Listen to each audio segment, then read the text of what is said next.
My name is Stefan Edman. I feel very privileged to be your moderating during the sessions here. And I'm very happy for this conference, bringing together people from different countries and cultures with different perspectives. As you all know, there is an acute need of clever strategies to solve climate crisis. And we heard this message from Majora, and now we'll go on. It's about international level, of course, but also nationally and the local dimensions. How do we work in our municipalities? How do we work with companies, business life, in our trade unions, in popular movements, in the churches, and of course also in our party organizations, and at home, in the households where we live our daily life? It's a lot of levels, a lot of dimensions, a lot of strategies, and there is a place for a lot of fantasy. And I think we'll be successively inspired today. When you look at this very complex question, there is many ways of going into it. Sometimes we talk about mitigation, adaptation, and sequestration. Those three concepts could be helpful. Mitigation, as you know, is about rapidly reducing the emissions and doing it in a fair way. I think that's the crucial thing, doing it in a fair way, according to the United Nations Convention. But also promoting a more climate-friendly use of the land, farming lands, forestier land. How do we use it as carbon sinks and all that kind of questions. Secondly, adaptation, which we heard about from Majora. How do we prevent and how do we repair the damage which will be or which are already there caused by climate change, like drought, flooding, hurricanes, social problems, and not least poverty. And then thirdly, sequestration, a relatively new thinking in the debate, the need for catching and taking care of the carbon dioxide before coming out in the atmosphere, making damage to the climate. Personally, I think we have to combine and to work parallelly with all these three strategies. And now, dear friends, now it's time for our panel coming up here. Not now, but I will call you up one by one so you could see them. Global responsibility for the climate. What can we do together and in each nation? Crucial things, but also questions where we could have, I think today, a big hope. There are solutions. We have technology, we have a lot of knowledge, we have strategies, we have a political will coming, here and there, strong will, and we also know how to combine this more and more. How could we find the win-win strategy? Many of us think that there is a win-win strategy. It's a long-term strategy, but defeating climate damage could be combined, must be combined with defeating, as we heard, poverty, but also creating new jobs, creating a new logics, a new rationality in the market economy. Like driving force for new technology and new social systems coming. So this is a historical moment for us to find these win-win strategies. For many people, reading only daily news or looking at television, there is a feeling of hopelessness. And of course, these questions are terribly difficult, but there is a feeling of hopelessness. and many people think this is only restraining, this challenge will make life more bad than today. We could not keep our welfare, the job will gone away, and so on.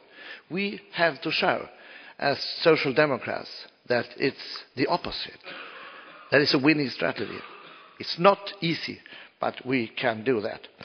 And I think that we will hear a lot of that from our 5 brilliant lecturers and panelists coming up now, one by one. I also think and hope that we could discuss what is the contribution from us to the Copenhagen process, to forming the new treaty after the Kyoto Protocol. It must be very radical, much more radical than the Kyoto Protocol has been. So now, dear friends, I call for the first lecturer. One of them, each of them have got 10 minutes. Staying here or here, they will choose themselves, and then sit down, waiting for the next one, and then we have all the 5 panelists here. I will put some questions, and you could also, of course, get the opportunity to ask them some questions. So, let me invite Mr. Ricardo Lagos, the Special Ambassador to the United Nations General Secretary General.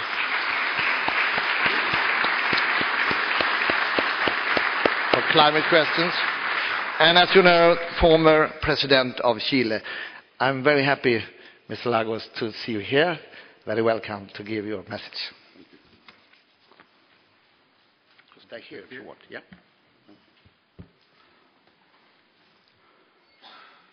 Well, thank you very much.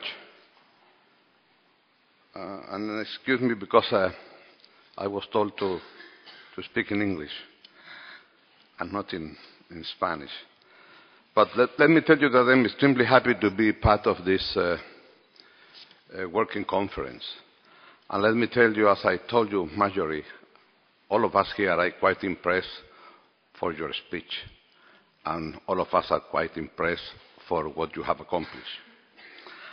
And now it seems to me that we are going to turn to quite a different scale of what we are talking about.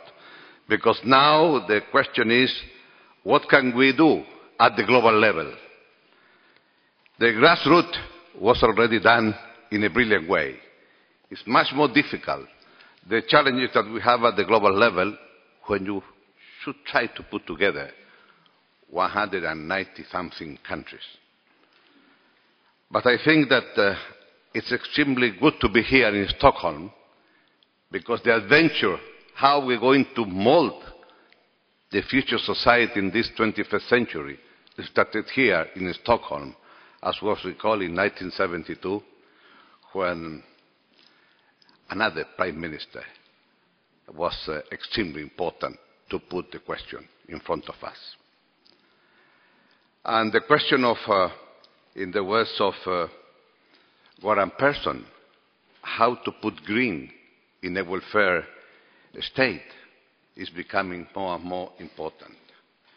And after 1972, there was another World Conference, 1992, in Rio de Janeiro, and in that conference, a covenant from the point of view of United Nations emerged.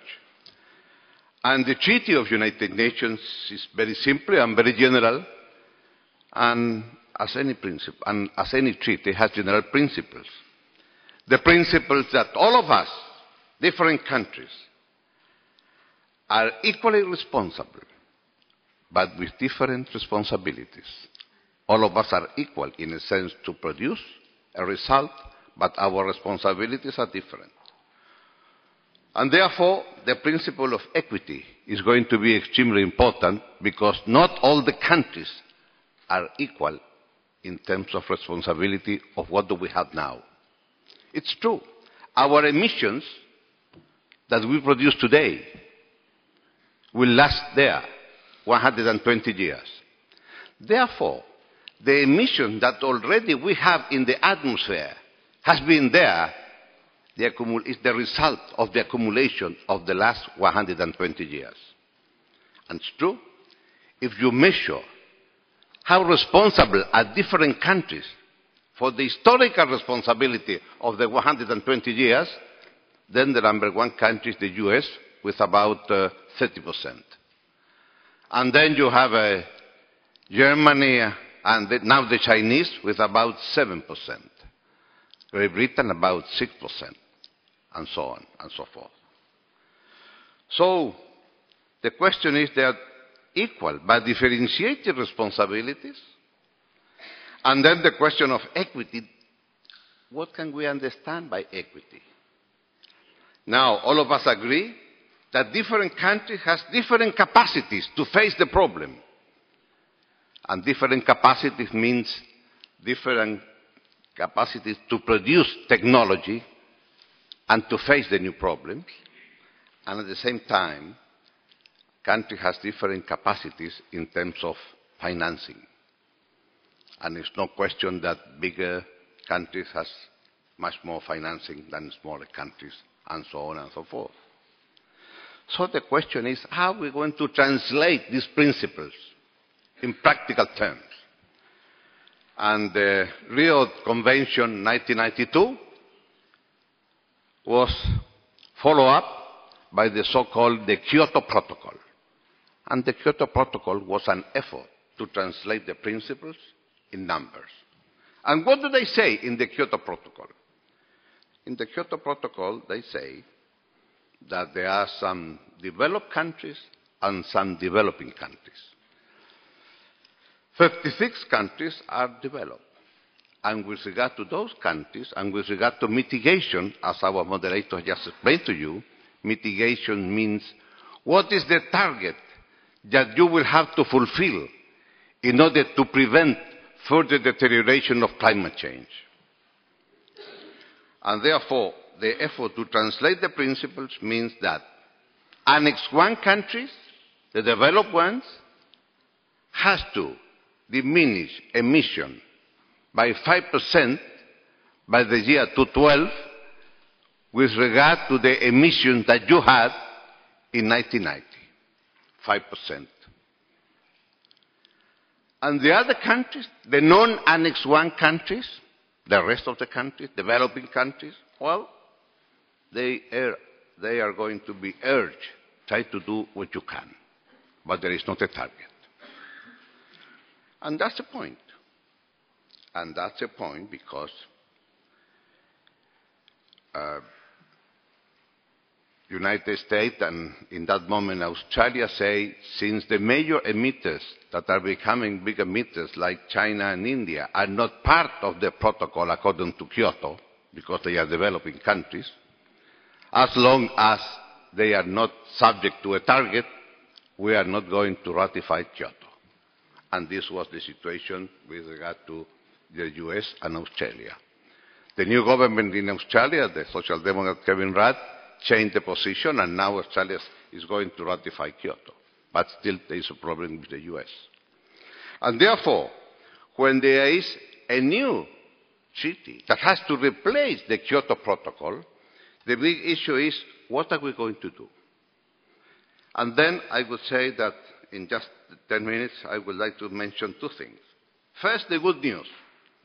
The good news is that in today's world, nobody questions the scientific evidence demonstrated by the United Nations panel, chaired by our friend Pachauri, the winner of the Nobel Prize, that the scientific evidence demonstrates that it's we, the human being, the responsible after the Industrial Revolution of what is happening in our planet. Number two, United Nations is going to be the locus where the discussion is going to take place. That's a good news, because a year and something ago, that was not agreement where we're going to discuss the issue. The question is then that last year in Bali, it was accepted, the criteria of the scientific panel saying that by the year 2050, is going to be necessary to reduce emission by 50% with regard to 1990 by all over the world. And the implicit assumption is that given the size of developed countries, that means that developed countries will have to reduce emissions by 80% if we want to fulfill the 50% for everywhere. Therefore, we have to start working now. And the big issue is, what are we going to have after Kyoto? And then the big issue is, what with regard to mitigation after Kyoto? Are we going to keep the idea that only developed countries are going to be subject to a target? Or is it possible to say, well, but you see, 10 years later, after Kyoto, a new thing arises in the horizon. Now we have, during the last 10 years, rapidly emerging countries like China and India. Now we have, 10 years later, quite a number of what we can call middle-income countries, most Latin American countries, with a few exceptions in Central America and some small Caribbean countries, plus Paraguay and Bolivia. But all the rest, Latin American countries, doesn't qualify today for overseas development assistance because they are middle income. Don't you think that the time has come for those middle income countries to ask them something? I'm not saying that they are going to be in the same category of those developed countries. But if today, in today's world, you pay to neutralize emissions in order to plant a tree, if it is possible to have deforestation as one source quite important, in other words, if you are going to pay for planting a tree, can you pay in order not to cut the tree? And let me tell you, my friends, that deforestation is responsible for 20% of all the emissions on a year basis. 20% of the emissions today is because human beings are cutting the trees. Cutting the trees.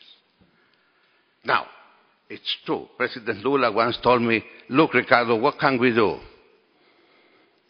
The only way to cook that many of my peasants has is just to cut the tree, and with that tree, we are going to have energy to cook the food.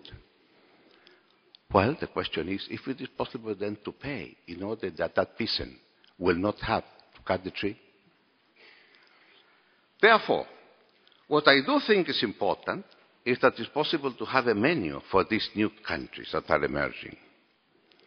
If it is possible to have a growth with efficiency in terms of energy, of course it's possible. If it is possible that when you have a growth, let's say 6, 7, 8%, the growth in energy is not going to be 6, 7, or 8%. If it is possible to think that new technologies like carbon sequestration, as you were mentioning very recently, but that means transfer of technology, and that means transfer of financing. And therefore, I would say that the post-Kyoto Agreement will need to have at least two major elements. Increasing amount of financing from developed to developing countries, and number two, increasing amount of transfer of technology. And transfer of technology means, what about intellectual property right? And therefore, it seems to me that there is some sort of a quid pro quo. The bigger the financing from developed to developing countries, the bigger the transfer of technology from developed to developing countries, then the bigger may be the chances that if you have a menu of options, these middle-income or rapidly emerging countries can also be able to have some specific target different from the targets of the others. And it is in this way that I think that it's here where I do think it's extremely important what is the role that can be played by the Socialist International. And this is what we have been working in this commission. Why? Because with regard to this matter, this is not going to be a market solution as many people used to think. Here we need rules and regulations that translate the general principles to practical agreements. Because if we have rules and regulations, then it may be that the private sector may find a way that is extremely influential in the way that we can play. If we know that from now to the year 2030, trillions, not billions, trillions of US dollars will have to be invested in new energy, how much of that trillions are going to be invested in new technologies, and how much of that trillions in new technology can be derived through different ways, a clean development mechanism, a cap-and-trade system, in order that the private sector also can play the role. But let's be very clear, only through rules and regulations we are going to accomplish what we are trying to do. Number two, it seems to me that it's going to be extremely important also to understand that this negotiation has to be within the UN system, and that means the multilateral level. It's going to be a very difficult equation, but it's the only way that we have that if we share community, we wanted to shape the world in a particular way. And therefore, I think that it's for the first time in the history of mankind where we are facing a global problem and not a single country has the answer to solve this problem. Therefore, for the first time, we have a global problem that doesn't respect political frontiers in our own countries. All of us are in the same boat, which is our planet. Number two, how are we going to be able to agree in a post-Kyoto agreement other than saying, look, it's necessary to be able to mitigate, to adapt to acting realities, but also it's going to be necessary to have a massive transfer of financing and technology. Needless to say, Nicholas Stern has told us in a well-known report that the cost of not doing nothing today is going to be much bigger of the consequences for tomorrow. And therefore, it's better to produce some funds today in order to face the problem rather than not to do it. Final point that I would like to make, as Mona Lisa has just said this morning in the opening of this meeting, the time is coming too short. 2015, 2020 at most, when we start to reduce our emissions. Otherwise, the planet is in peril. Not for our generation, but sure for the next generation, or if you want it in other words, for my children's and grandchildren's, they are going to be in peril. And this is the real question. Are we going to be able to break the ice?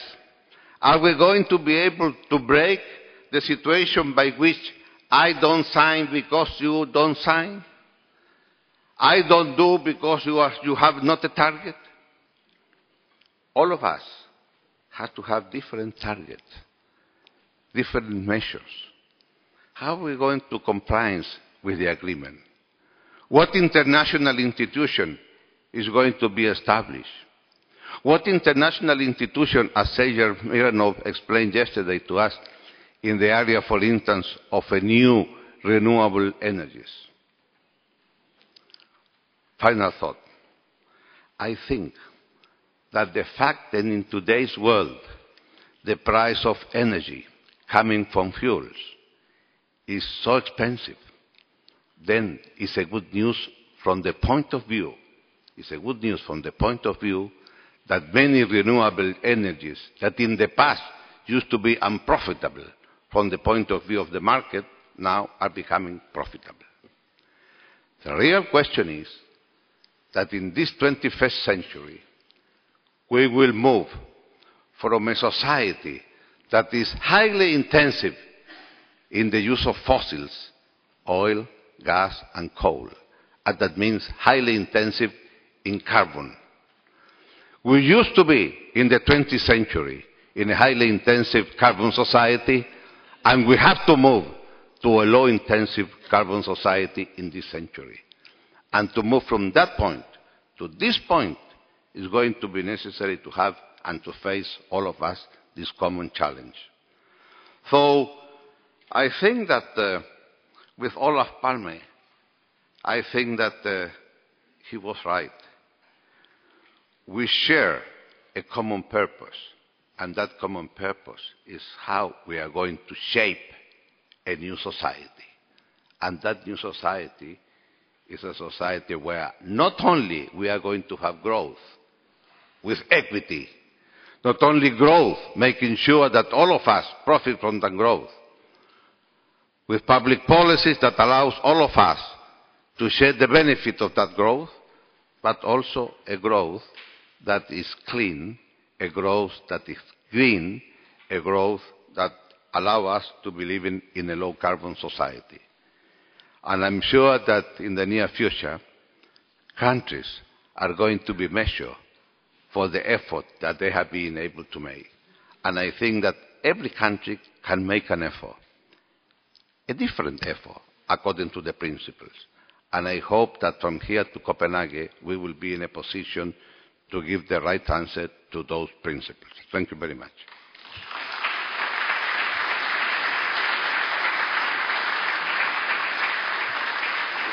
Would you like to sit? Thank you very much, Mr. Lagos. The next speaker is Dr. Giri from India, Director of Institute of Climate Change and Ecology, and Director also of Hari Environment and Development Studies. Please take the floor.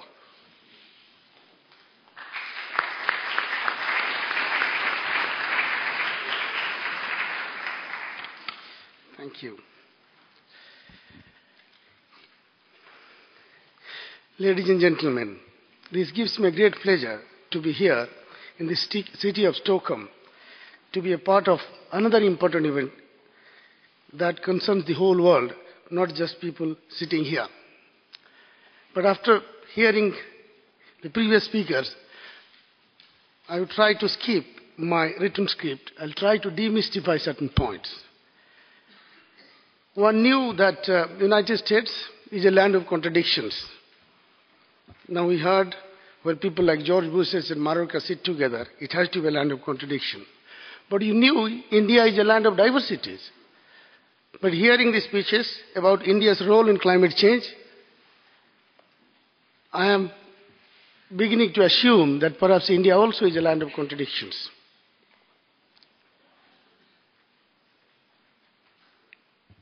Now I come from India, bring you the goodwill of 1 billion plus people. But that's just my geographical identity, which is not relevant today in the context of climate change. But here I am representing a civil society called Institute of Climate Change Ecology. Also, I represent the government because I am in the task force of the Ministry of Forest and Environment, dealing with climate change, which is the nodal agency of the Government of India, headed by the Prime Minister of our country. I also partly represent business because we have a partnership with the Federation of Indian Chambers of Commerce and Industry. I mention these three things, three categories, because these are the three agents which will contribute largely to the climate change. I heard someone saying yesterday it is politics which would change or control climate change. I don't think it is politics alone. It is civil society and business as well. I represent the fast-growing Indian giant. I just cannot believe this, but I genuinely, what I know, represent 550 million Indian poor who live with less than $2 a day. My presentation intervention is divided into three parts. The first part will be certain assumptions, which are of course commonly shared. The second would be what India is doing. Third was inspired by someone, the Doyen of Environment in Sweden, today's moderator. He was informally asking me in the dinner yesterday, what do you want the West to do for India to be able to play its role? So that would be my third part. What is India expecting from the rest of the world on climate change? Assumptions, as I said, are common now. It is global. All changes are not positive, not certainly climate change. And it is a shared vision, a common vision, as Mr. Ricardo said. It is a common vision, certainly, but it is not commonly understood as it is a common vision. There are differentiated perspectives and differentiated approach. That is why I think we are faltering in the international negotiations on climate change. And our attempt from India would be to partly transcend the deficits of that faltering perspective. Now the problem, as I said, is the problem of negotiations. Again, Mr. Moderator asked me, we know the problem, so I will not talk about it. What are the solutions? Now, the countries are divided into three categories: developed, developing, and less developed. Mr. Speaker said developed and fast-growing India and China, which Tony Blair calls Chindia threat, and the middle income or low income groups. I think that classification also is not relevant. I would like to classify the countries as movers, challengers, followers, and bystanders. And here, the movers are USA, European Union, Japan. Challengers are India and China, and rest are perhaps followers and the bystanders. I don't mean offense to anybody, but that's our understanding. Let us see the three players. What do we call them? By quoting an Indian journalist, climate renegade is the USA. It is taking a ploy by pointing a finger at India and China, like you said, that unless India and China sign Kyoto Protocol or come to the Annex 1 countries, it will not ratify Kyoto Protocol. As I said, I will try to demystify. It is absolutely, patently, factually incorrect. The rate of emissions in USA is 20 times more than India. USA put any restriction on water or air pollution after 100 years of industrialization. India had a 3% of growth for a long time. We have achieved 9% just now for 5 years. And how can we sit on the same table with USA and India? Second, Japan is the climate guru or green energy efficiency guru. Whenever there is a negotiation, it will very cleverly create a win-win situation for its own industries. And the European Union is what we call climate jar, or the green jar of the world. It will rave and rant, take top positions, but when the strategic negotiations comes, it will cave in and fall in line with others. And India and China fighting with their backs to the wall to ask for parity, ask for concept equity, which means equal opportunity to everybody to grow, to follow their objectives in a line with, of course, reducing carbon emissions. If that is the scenario of negotiation between denial and despair, climate change occupies a slippery terrain in contemporary scientific and political discourse. If those who deny the phenomena are refusing or incapable of looking beyond conventional paradigms, and those who despair climate change are given to alarmist perspective, but neither seems to be ready to go beneath and beyond the immediate manifestations of climate change to locate the causal factors. You yourself said, and again it is well known, the conventional approach to displace traditional and low technology by modern and fast technology is not going to work. It has to be technological pluralism. Yet, if India is not the culprit, we all know it is not, but it is certainly a victim. But yet, India is preparing for readiness to adapt and mitigate to climate change. We believe in the age-old maxim invoked in a medical practice, prevention is better than cure. Let me make another point. When the subject, like climate change, is discussed in a pedestal of high politics, when it attracts the attention of presidents and prime ministers, it acquires charisma. It becomes popular.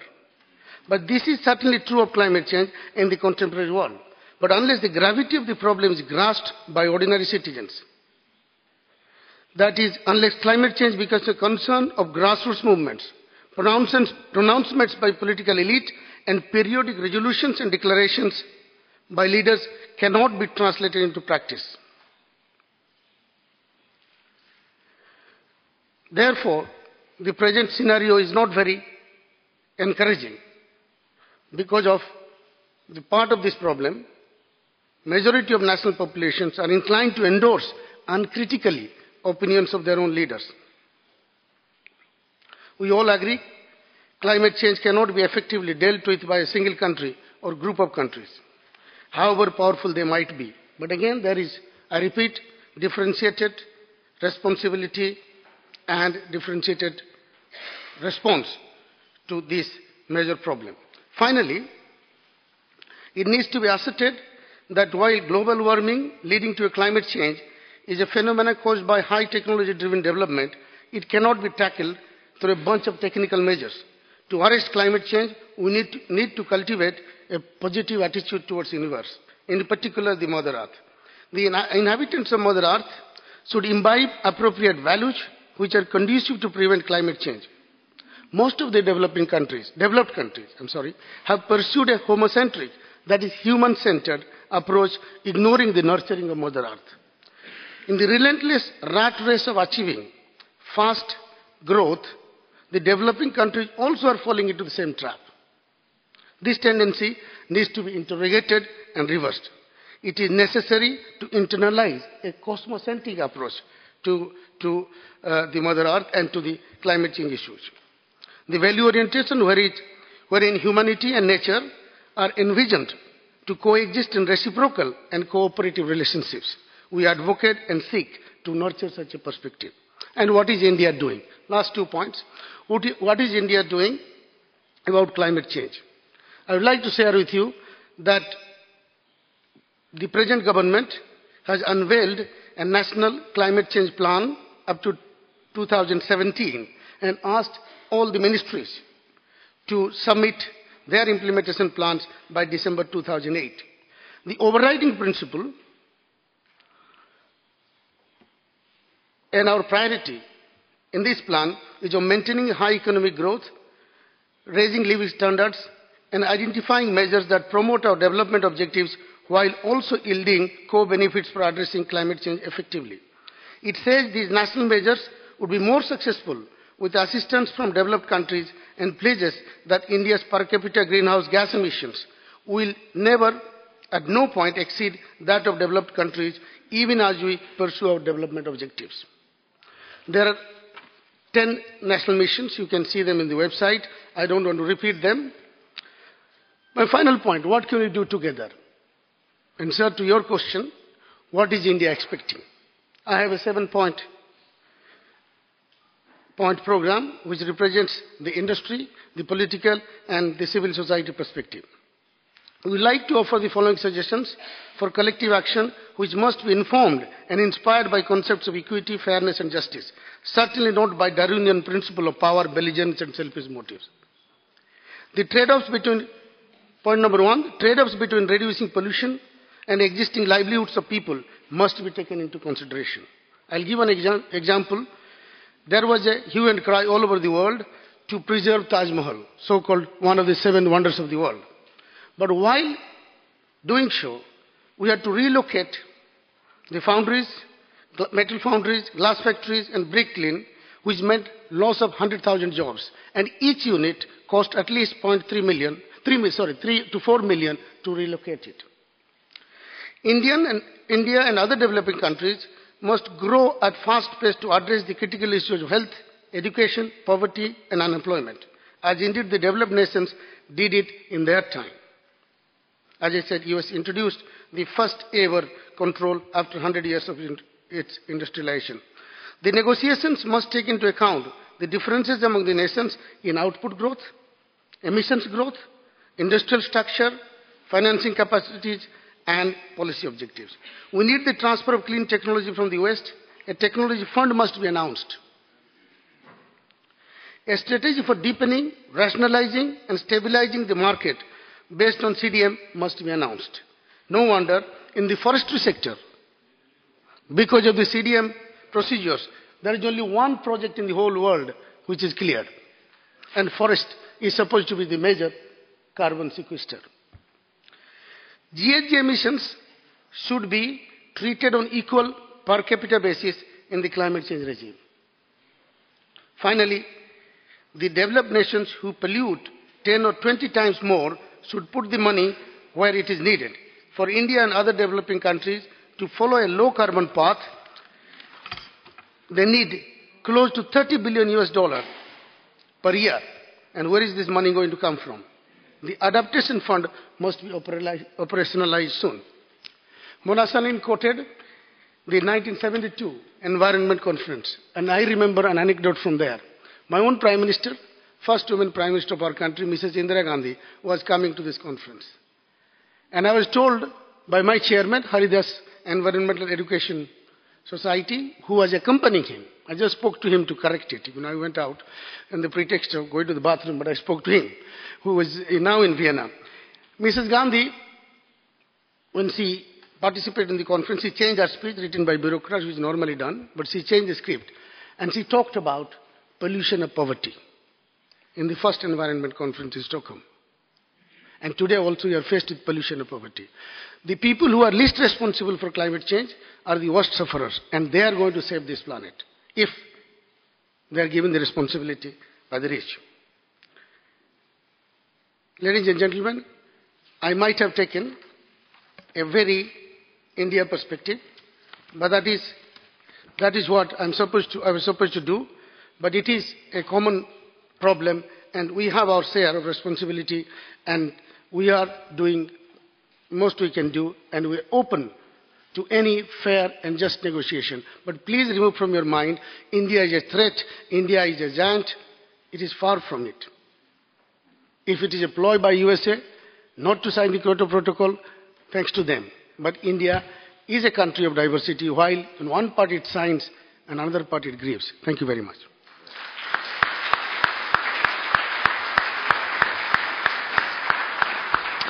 Thank you very much, Dr. Giri. And next speaker is Åsa Westlund, Swedish Social Democrat in the European Parliament, member of the Committee for the Environment, Food Security and Health. Please, welcome.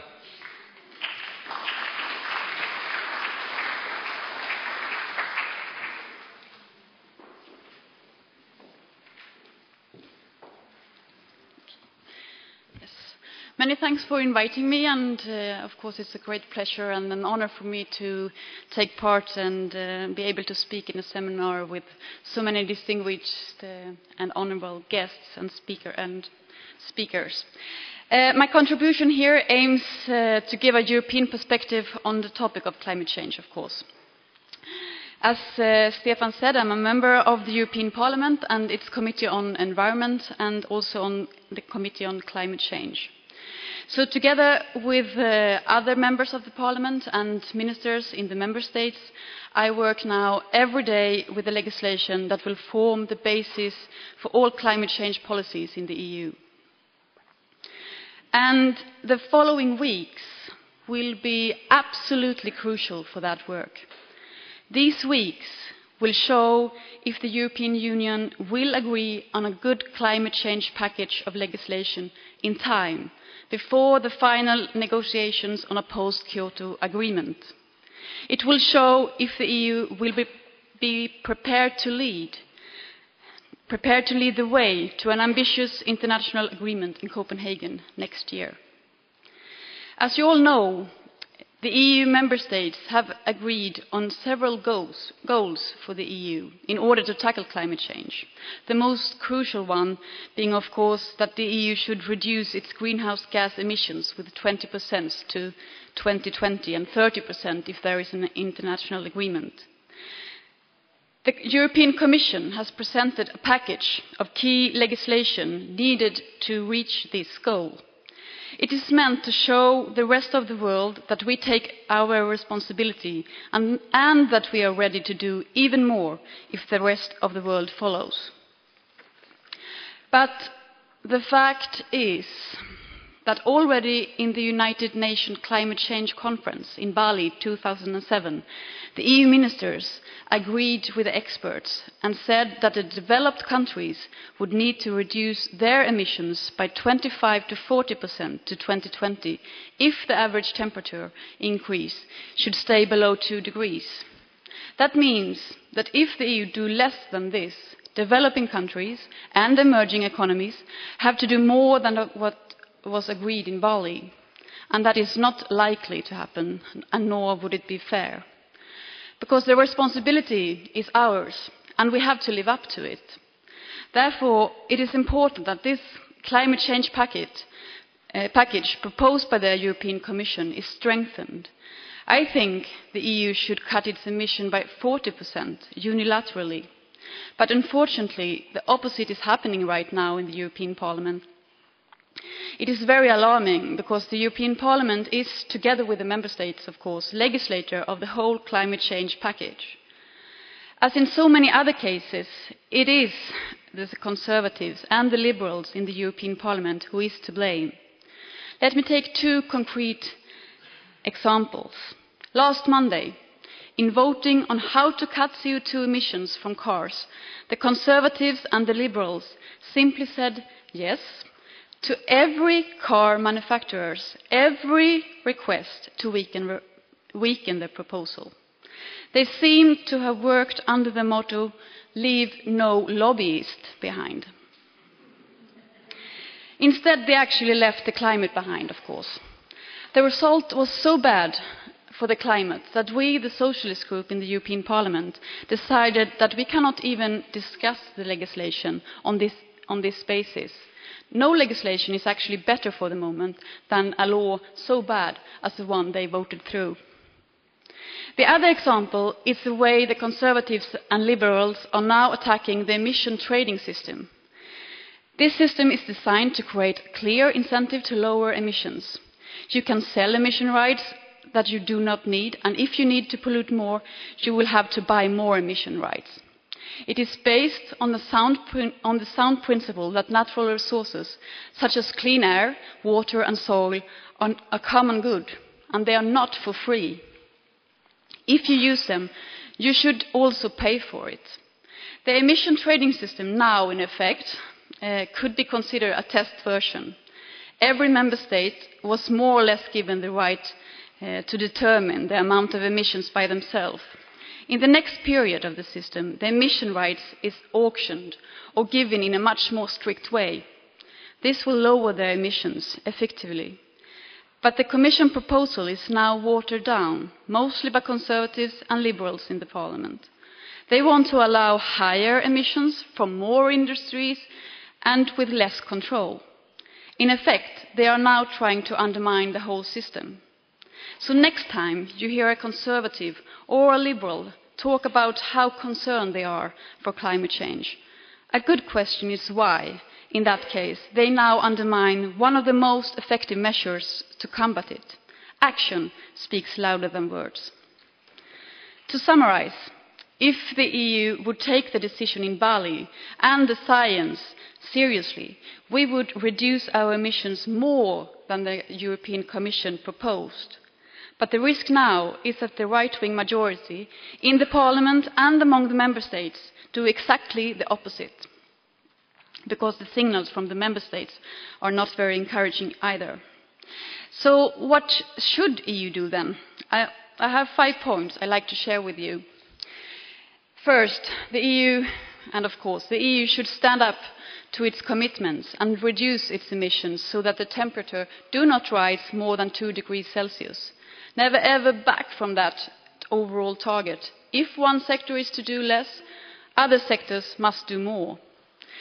Secondly, we should take the lead rather than follow others. We have a moral obligation to do our homework since we are one of the largest polluters in the world. We would also gain long-term growth and more jobs if we, in time, prepare our economy to the future global markets and its demands for more energy-efficient technology. And if Europe takes the lead, it will be easier to get a good international agreement. Thirdly, we should reinvent the concept of sustainable development, also in dealing with climate change. Several other speakers have touched on this subject as well. Combine the climate change package with a social package to make it easier and safer to change jobs, educate yourself and start a new career. Today, outdated technologies and polluting products linger on because many think that halting change will protect jobs. Fear of economical and social change easily lead to resistance to ecological protection and measures to combat climate change.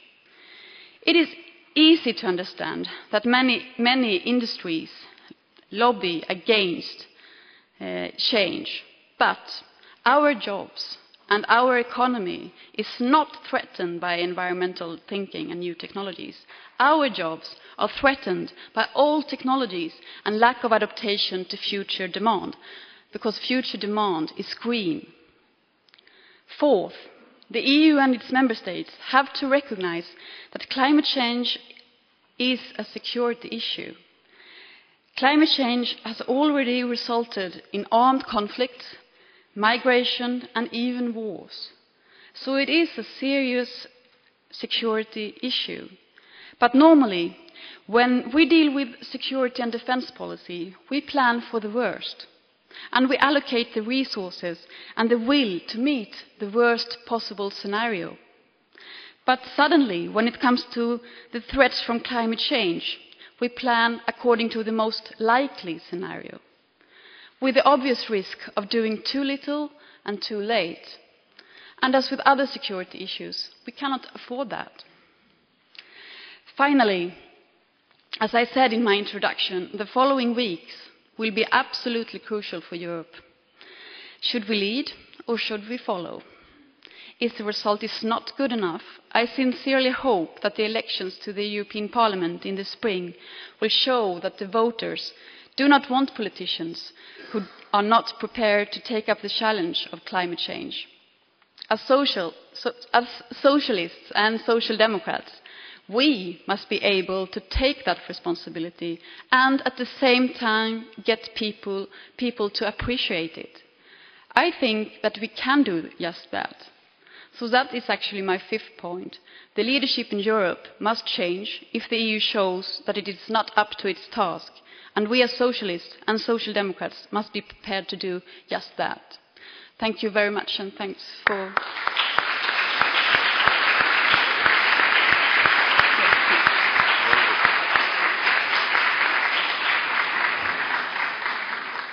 Thank you very much, Åsa Westlund. And the next speaker is Mr. Sergei Mironov from Russia, one of the most important actors for the future play on climate. He's president of Just Russia and speaker of the Senate in the Russian parliament. Please.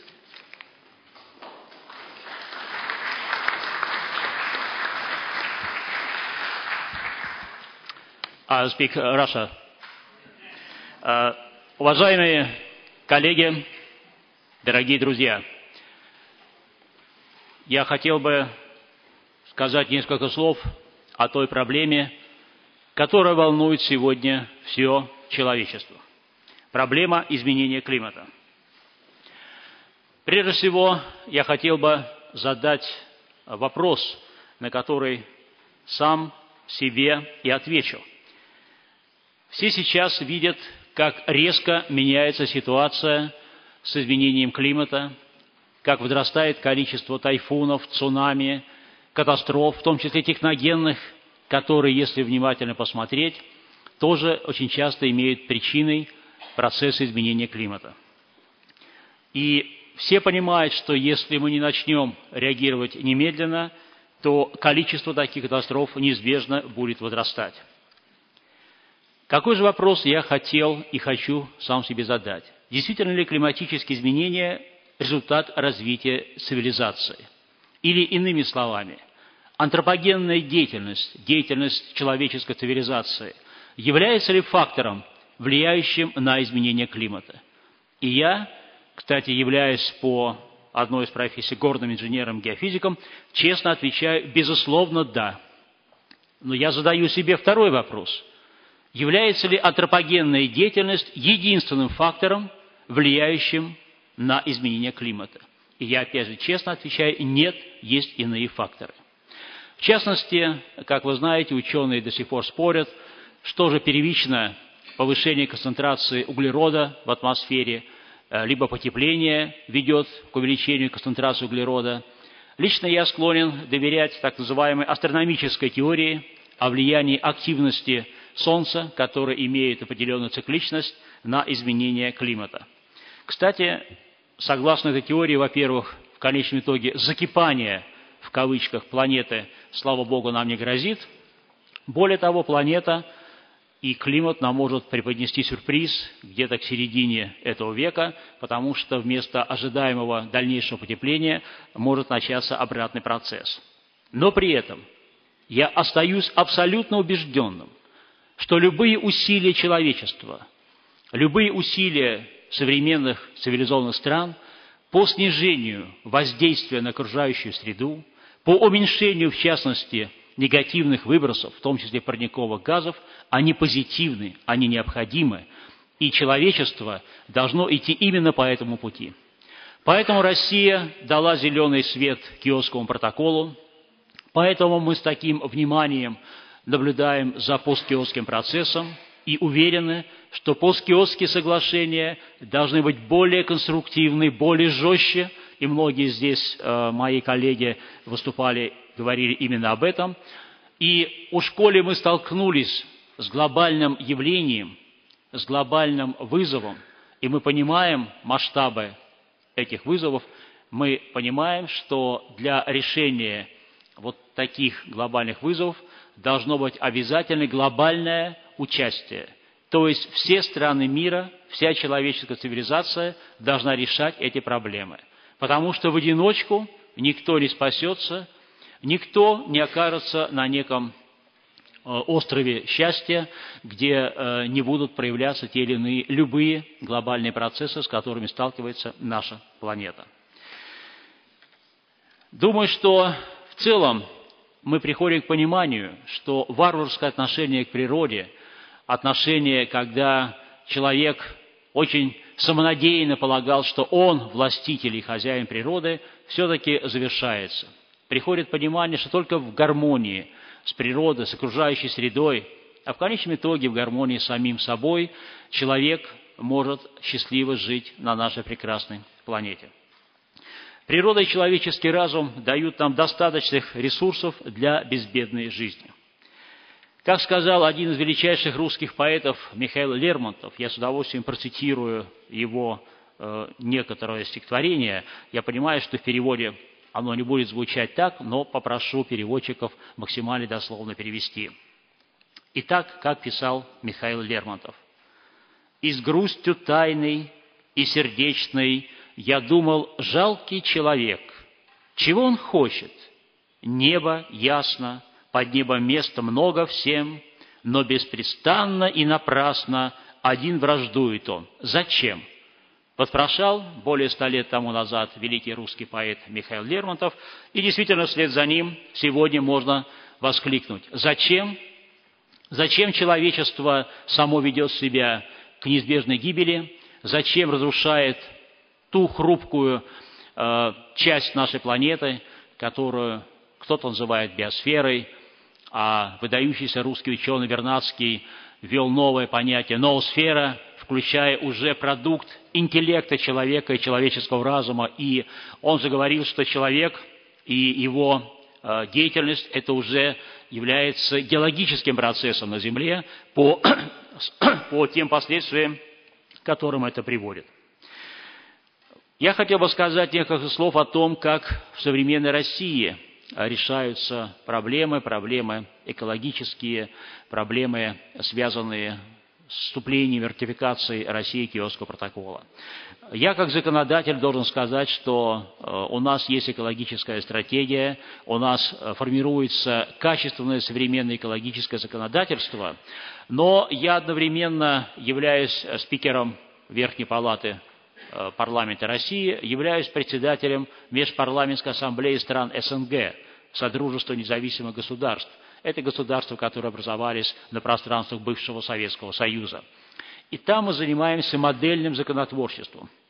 И должен самокритично сказать, что в рамках этой межпарламентской ассамблеи мы ушли намного дальше, чем даже национальное российское законодательство в сфере экологии. Потому что сегодня в Российской Федерации, конечно, действуют и лесной, и водный кодексы, работаем над экологическим кодексом, но, например, такие законы модельные, которые разработаны Межпарламентской ассамблеей, как закон об основах экологического предпринимательства, закон об экологическом страховании, о чем я пока только могу мечтать, как законодатель российский, и закон о предотвращении и комплексном контроле загрязнений. Одним словом, есть очень хорошие наработки, очень хорошие примеры реальной не только озабоченности существующими экологическими проблемами, но и на законодательном уровне есть очень неплохие попытки и, более того, примеры решения этих задач. Буквально завтра, и я, кстати, приношу извинения, что после того, как объявят перерыв, я вынужден буду ехать в аэропорт, потому что рано утром завтра вылетаю в Иркутск, в Сибирь. Там под эгидой Совета Федерации будет проводиться 5-й Байкальский экономический форум. И вот ключевые проблемы, которые будут рассматриваться на этом форуме, как раз проблемы экологические. Вы знаете, что Байкал – это жемчужина, это огромный резервуар, всемирный резервуар пресной воды. По количеству пресной воды больше таких аналогов нет. И вы знаете, что там тоже существуют экологические проблемы. И вот как раз на этом форуме в Иркутске мы внимательно будем смотреть на все эти вопросы. Сегодня национальный характер влияния изменений климата на природу и условия жизни человека всем очевиден. Остается актуальным вопрос совместимости традиционных направлений развития общества с истощением мировых экоресурсов. Практическое решение глобальных проблем немыслимо без глобального участия. Шаги по стимулированию распространения технологий обмена научной информацией требуют иного масштаба совместной работы. И мне представляется очень важным создание механизма, который свяжет развитие квот с повышением доступности экологических технологий для участников Киотского протокола. Мы на заседании специальной комиссии Социнтерна вчера и сегодня обсуждали многие вопросы, и мы считаем необходимым подумать о создании специального института, специальной организации под эгидой Организации Объединенных Наций, по примеру МАГАТЭ. Вспомните, когда человечество было озабочено развитием мирной энергетики и нераспространением ядерного оружия, была создана структура МАГАТЭ. Так вот, с точки зрения изучения и реализации всех проблем, связанных с международной передачей чистых зеленых технологий, мы предлагаем подумать о создании такой структуры, такого института под эгидой Организации Объединенных Наций. Кроме этого, я считаю, что необходимо думать над созданием новых международных структур либо организаций, которые бы, например, занимались вопросами мониторинга и своевременного оповещения о глобальных климатических катастрофах. Мы помним трагедию, которая 2 года назад произошла в Юго-Восточной Азии, и легко можно посчитать, если бы были ранние технические возможности оповещения о приближающемся цунами, сколько бы человеческих жизней можно было бы спасти, люди просто успели бы уйти в безопасные места.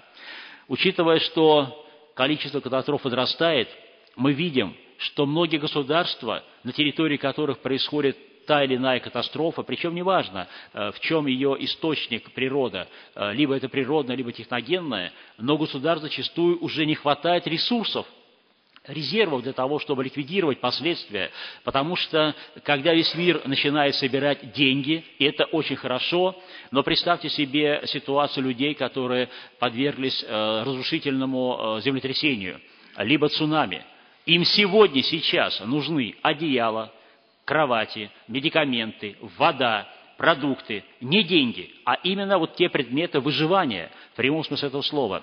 И вот я предлагал создать некую глобальную систему резервов, которые, естественно, находились бы в разных странах, но они были бы на такой случай и организованно, мобильно, немедленно могли бы в любую точку планеты доставляться пострадавшим людям. Ну и, конечно, создание специального фонда страхования экологических и климатических рисков, я думаю, что тоже на эту тему можно думать. Одним словом, Уважаемые коллеги, завершая, я хотел бы, коль скоро я упомянул о замечательном озере Байкал, сказать, что до сегодняшнего времени у нас на планете, в нашем международном праве отсутствуют какие-либо международные соглашения по той проблеме, которая в полный рост уже встает перед многими странами, я имею в виду чистую питьевую воду. У нас нет никаких соглашений, а это уже становится проблемой проблем, и с учетом, опять же, последствий изменения климата, эта проблема будет усугубляться. И я думаю, что, наверное, можно вести речь о подготовке специальной международной конвенции по использованию и сохранению запасов прежней воды.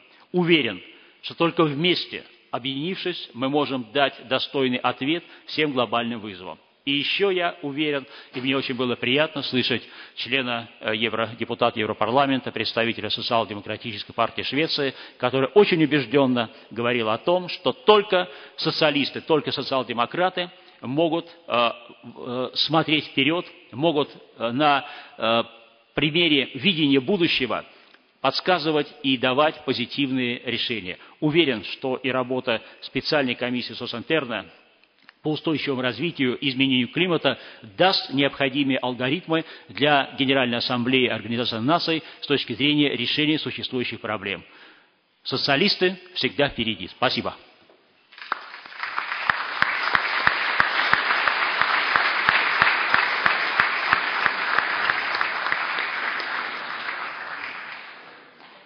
Thank you very much, Mr. Mironov.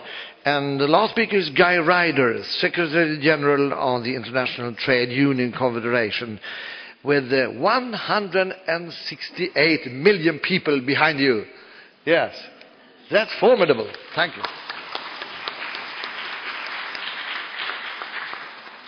Last but not least, a message from the International Trade Union Movement. Good afternoon, everybody. Thank you for including us in this very important event and this extremely important discussion. I think the only way to get through what I want to say in the 10 minutes that I have is not to repeat all of the extremely important things that have been so very well set up to now. So let me just give you a very quick perspective of how the International Trade Union Movement sees these issues and where we see the obstacles ahead, because we do see obstacles ahead as well.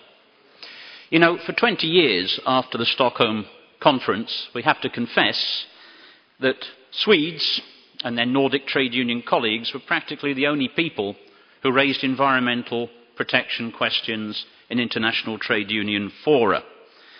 I remember, in the words of one African colleague, this was because we thought they didn't have any real problems to solve, so they chose this one. The world has changed. The international trade union movement, which could not approve the Kyoto Protocol until 2004, couldn't do it. The international trade union movement, which still has to deal with some in its ranks who promote the use of asbestos and oppose our campaign for the international ban on asbestos, well, we've moved forward a long way. In December, we were able not only to approve action that would restrict temperature rises to 2%, we've gone one step further. We've actually said what we think the target for emission reductions should be. And we've gone to the 85% reduction by 2050 on 1990 levels, the top end of the levels recommended by the UN Climate Panel. I think that's a major achievement by representatives of steel workers in the United States, by representatives of chemical workers in Germany, by representatives of mine workers in Australia, by representatives of agricultural workers in Kenya, of informal workers in India. We've done it. And I think it's a major achievement. We have to go a step further forward now. Before we go to Poznan, we want to fix again an agreed trade union position on the shorter term reductions. It's very easy to agree something by 2050. I won't have a job in the trade union movement, I expect, in 2050. It's easy to do. Now we've got to fix the targets for 2020. And we want to do that before we go to Poznan for the next climate change conference. So we're committed. How have we brought this change about? We've said in trade union opinion, we've said yes, we're in favour of these far-reaching measures to combat climate change because the science shows it's necessary and because failure to act, as the Stern report has shown, is the biggest way to destroy the jobs of our members. That's clear. But we have also to ensure that action taken to reduce carbon emissions also takes account of the employment and social effects. We are arguing strongly that these measures for emissions reductions have to go hand in hand with what we call a process of just transition, so that jobs and workers move from the carbon-heavy sectors today to the low-carbon trajectory of the future. I think this is absolutely essential. This is what enables us to overcome some of the ghosts and failures of the international trade union movement in the past. Now, to give substance to this notion of just transition, our international has worked with the International Labour Organization, the UN Environmental Programme, and indeed, latterly, with our colleagues in the International Organization of Employers, to produce, and we will publish in September, a Green Jobs Study, which shows our combined views on how a low-carbon future can be combined and reconciled with the protection and promotion of employment. It can be done. We believe it can be done. We've heard some examples this morning of how it can be brought about. But here's the other side of the story. The fact that it can be done is not simply a convenient truth, that if we do nothing, it will happen. We have to make it happen. And there is no sense in leaving it to the market and hoping that it will happen. It's extremely reassuring to hear President Lagos say, well, it's going to require rules and regulations. Yes, it will. We need rules and regulations for this aspect of the global economy. And that's something we've got out of the habit of applying to the global economy. We need also to have a certain connectivity between this issue of environmental protection and the other dimensions of sustainable development. I think it was the big breakthrough of the Johannesburg's World Summit for Sustainable Development in 2002 that it set out under President Mbeki's leadership the 3 pillars of sustainable development: the environmental, of course, the economic and the social. And it is simply not possible, or I think it will reduce our chances of success, if we try and address any one of those 3 pillars in isolation. We have to bring them together. And that's where I agree with everything that has been said about linking poverty, fight against poverty, to the fight against global warming. Enormous challenges ahead, that's obvious. Now, where are some of the difficulties?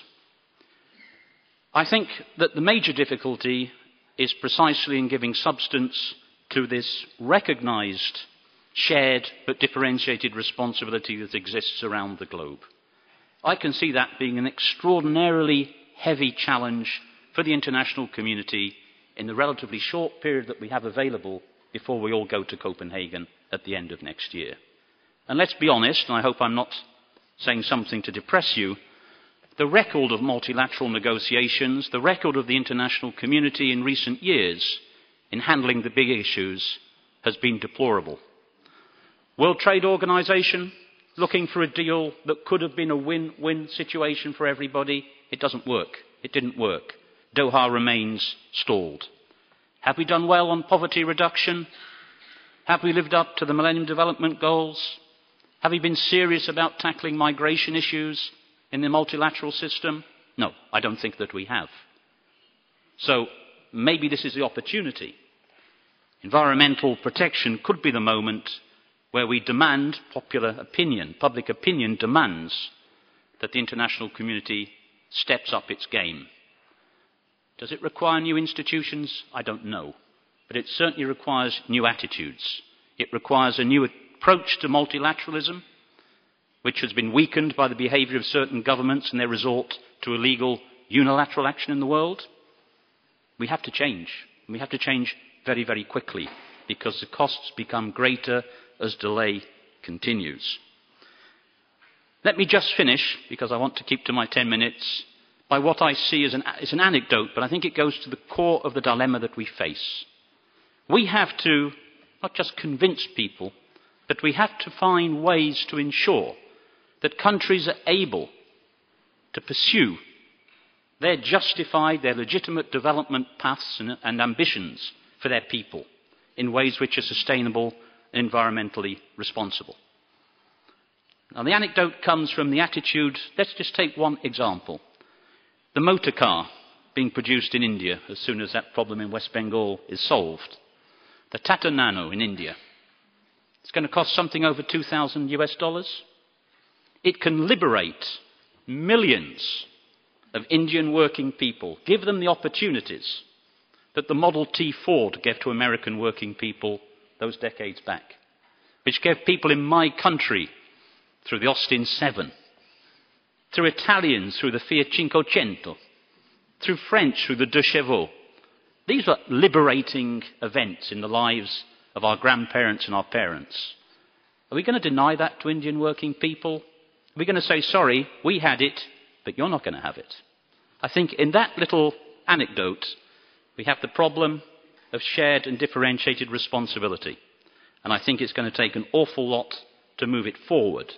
Now, one thing we can do as progressives, trade unionists, socialists, is to work together a little bit better internationally, to work out what we think the answers are.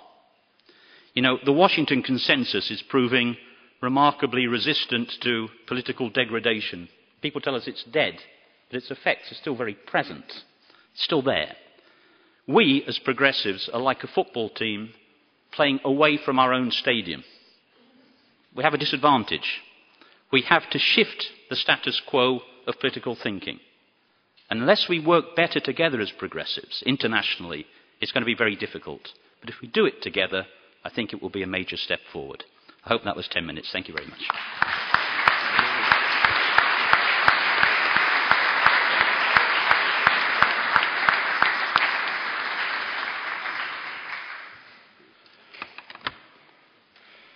Thank you very much. You have given us 5 interesting analyses of our situation.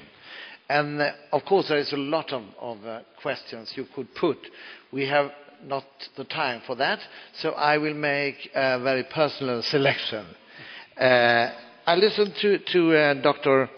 Lagos saying that a crucial thing is to have this massive transfer of financial resources and technology to developing countries, to weaker economies coming up in welfare, not damaging the climate. How do you think this will be able to happen? I mean, do you think of the clean development mechanism or sort of a Marshall program? Or do you think the trading mechanism will do it? Or do you have some other institutional thinking of that? How would that be able? Well, I think that it's a mixture of what you mentioned. Let us say that the Global Environment Fund, even though has been important, is extremely small.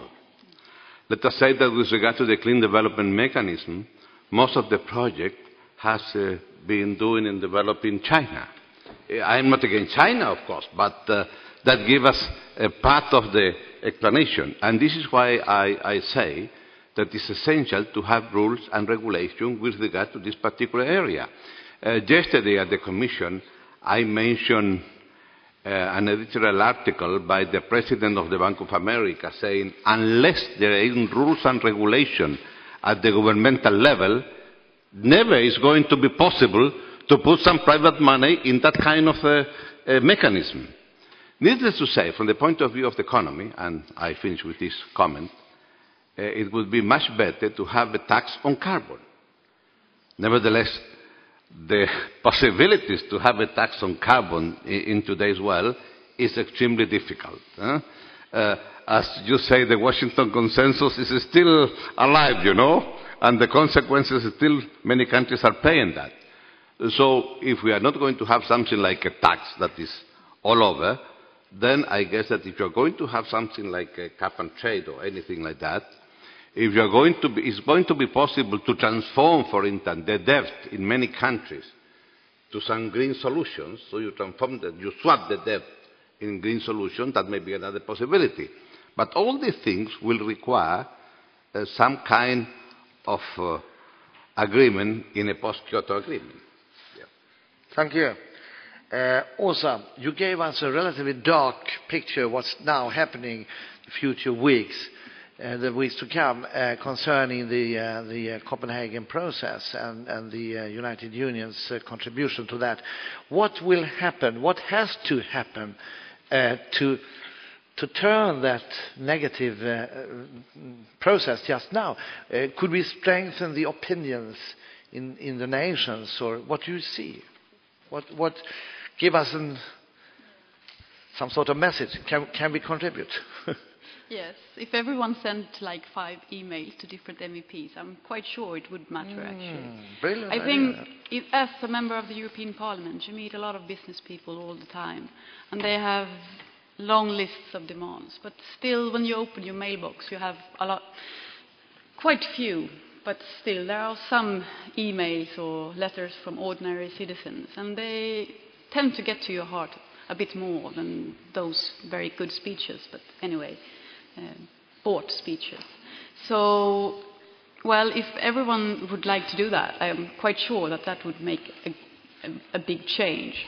I'm not so sure it's going to happen, but I hope for it. And another way would be that to really, the thing is that if you have one legislation first, now we have the car legislation first, we should put pressure on the car industry. Okay, and then we say, no, it's too hard for them. And then we go to the next industry, and then it's too hard for them. And then it's just the consumers and workers left, basically. And then everything has to be on them. So if we could find a way to see to say to everyone that if you reduce the demands on the car manufacturers, okay, then you actually put more pressure on us and get the lobbyists to fight a little bit about that. That would be a good thing as well. But contact everyone would be a good help, and that's something everyone could do. And do not send it to me, but you can do that as well, but send it to someone else as well. Thank you, let us do that. But don't you agree with me that probably the 5th point that he mentioned is a point for optimism, in the sense that if you can make the issue with regard to this particular issue of environment and agreements after Kyoto in the next European election. So if that is the issue, then results may be different. You have to link that, yes. Mr. Mironov, what do you think, or what you heard, Russia's role and responsibility will be in front of the Copenhagen process? What kind of position do you think your country will take?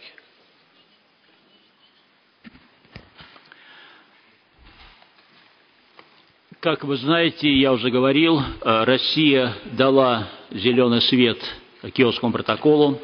Только ратификация парламентом России Киотского протокола позволила вступить ему в силу. Мы считаем, что действительно в посткиотском процессе должны принимать участие все без исключения страны. Кто-то должен нести обязательства. Мы не исключаем, что кто-то может брать добровольные обязательства на себя, но то, что глобальное участие является обязательным фактором, для нас это очевидно. В этой связи мы, являясь непосредственными участниками наряду со всем международным сообществом посткиотского процесса, мы считаем, что следующее соглашение, следующий посткиотский протокол, либо новое какое-то соглашение должно быть более прагматичным, всеобъемлющим, последовательным с точки зрения и преемственным по отношению к Киотскому протоколу. Это базовые принципы, на которых базируется нынешняя позиция России, но вы знаете, как трудно идет переговорный процесс, как трудно выйти на некие фиксируемые уже какие-то реальные контуры будущего соглашения. Но мы считаем, что идти по этому процессу необходимо. Иного у планеты, у цивилизации пути нету. Обязательно нужно договариваться, обязательно всем участвовать. Дело в том, что, опять же, я позволю такую реплику. Я уже сказал, что гипотетически нас может ожидать похолодание. Но проблема в том, я в этом абсолютно уверен, всех негативных последствий, например, выброса углекислого газа от промышленности в атмосферу, мы еще не знаем. Нам кажется, что, наверное, есть прямая корреляция между потеплением и количеством углекислого газа в атмосфере. Но то, как влияет вот эти выбросы, углекислый газ в целом на человеческую цивилизацию, на отдельные виды растений, я сейчас приведу вот пример, я вчера на комиссии приводил, совершенно неожиданный. Это мы же сейчас фиксируем некие негативные явления, связанные с потеплением. Вот, например, фактор, о котором вот я, честно говоря, не знал, не думал. Смотрите, что происходит. В Европе за последние 20 лет количество детей, страдающих астмой, увеличилось в среднем на 15%. Почему? Оказывается, за последние 20 лет в европейской части, в Европе, цветение цветочной пыльцы, срок увеличился на 11 дней. А это аллерген и, соответственно, сказать, вот такие процессы. Причем я вчера приводил интересный разброс по странам. Если, допустим, для России этот показатель около 4% количества детей, в Англии 32%.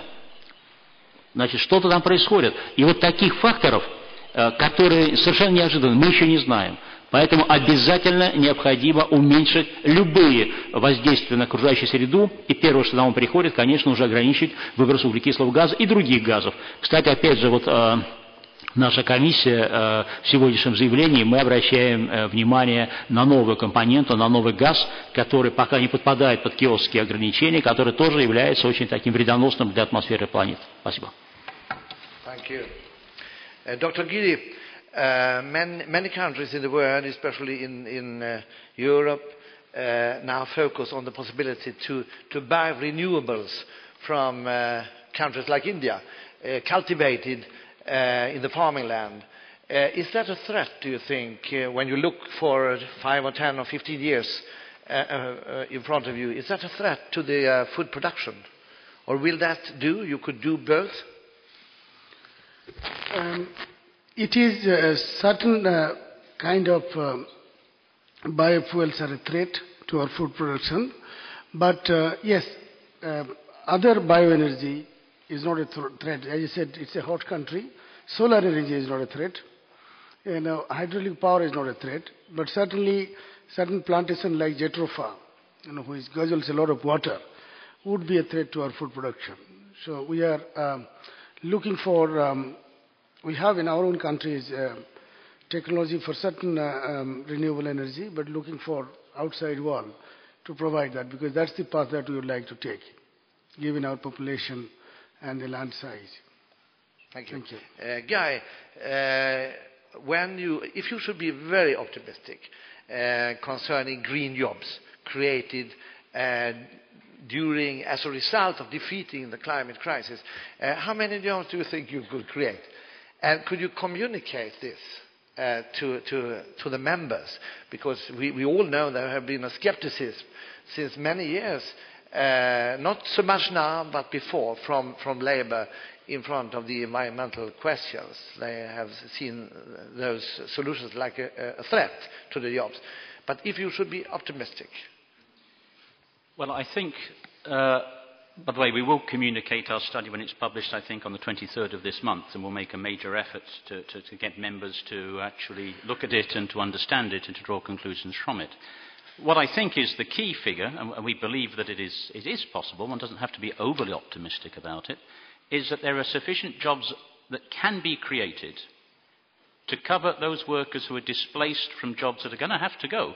And there are jobs that are going to have to go, and also to absorb newcomers into the labour force. Now, how that works out in hundreds of thousands and millions, I haven't got a figure to offer you today. But this is the key issue. But I want to sort of just emphasise something I said in my initial introduction. None of this will happen automatically. This is not a convenient truth that it's going to be okay. It has to be the result of action by politicians, by governments, by intergovernmental organisations. It's something which is there, which is possible, which can be achieved if we choose to achieve it. So there is no predetermined figure to offer you. I think there is no determinism about all of this. And since I am able to do so, I think there is one, it's interesting, it's a very unspoken element in this whole story, and that is the future of nuclear energy. Now, it's not an issue which we've discussed in our international because we know very well that we can't agree on it. There is no consensus about the future role of nuclear energy in a post-fossil fuel-based economy. But I think whatever decision you come to on that has a major influence on all of the other calculations that you choose to undertake. Thank you very much.